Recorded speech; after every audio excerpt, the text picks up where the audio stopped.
Amarantsika ny tolon-taranja bola lavalava dia ikisaka eny Atanin-katsaka isika ao anatin'ny faninanana tournoi Bertin izay fampandrosoana ny taranja bola lavalava eny amin'iny faritra Atsimondrano iny. Fantatra azy ireo ekipa telo hiatrika ny lalao famaranana isaky ny sokajy diviziona voalohany, diviziona faharoa ary ny diviziona fahatelo. Totosa teny amin'ny kianjana Atanin-katsaka androany tolakandro ny lalao manasa-dalana rehetra fedina ny amboaran'ny tournoi Bertin. Fantatra arak'izany ireo ekipa rehetra hiatrika ny lalao famaranana amin'ity faninanana ity. Tanjon'ny fikambanana moa ny ampandroso sy ampiroborobo ty taranja baolina lavalava ity ho an'ny ny faritra Atsimondrano iny.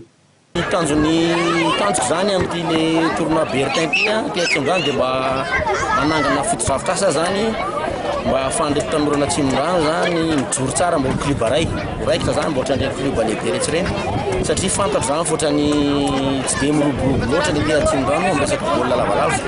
Dia niezaka zany karakara n'ity tournoi Bertin ty mba ahafahako nitaizan'ireo tanorana Atsimondrano reto.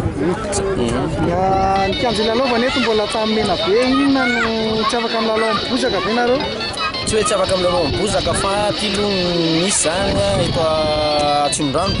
Dia niezaka zany satria misy koa ny lalao zany mba eto nytian'ireo tanora reto zany satria ny kianja moa vonjevonjena be dia mba eto zany aloha nomeny commune Maimaimpoana dia mba iazahana manatanteraka n'ity tournoi ty zany ty eto amin'ity kianjana Atanin-katsaka ty. Manao ny fahitanao ny fahavitrihan'ny tanorana Atsimondrano zany amin'ity taranja ty? Ny fahavitrihan'ny tanora aloha vombonina satria ireo fileovana rehetra zay lalao rehetra zany dia olona zay mbola tena club tsy nahazo amboara mihitsy dia mba iazahana zany zareo mba hotazoma le takizy mba tsy hirona amin'ny zavatra madomelina dia mba ahafahana manome zavatra amboara ho anazy zany satria Bertin koa zany miezaka mianasoana aty Atsimondrano ary hanao izay zavatra mihitsy amin'ireo tanora reto na amin'ny lafin'ny collectif na amin'ny individuel zany resaka sport dia vonona zany Bertin anatanteraka zany rehetrarehetra zany.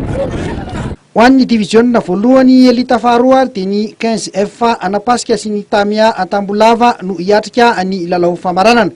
Ho an'ny diviziona fahatelo dia ny M3AM sy ny 15 Oval no hiatrika ny lalao famaranana. Ho an'ny diviziona faharoa kosa dia ny 15 Oval sy ny FTFAI. Ty arahantsika amin'ny sary ity kosa dia ny lalao manasa-dalana izay nikatrohan'ny 15 Oval sy ny TRMA. Zareo 15 Oval moa teto no nivoaka nandresy tamin'isa 4 ambin'ny folo no 3 ambin'ny folo.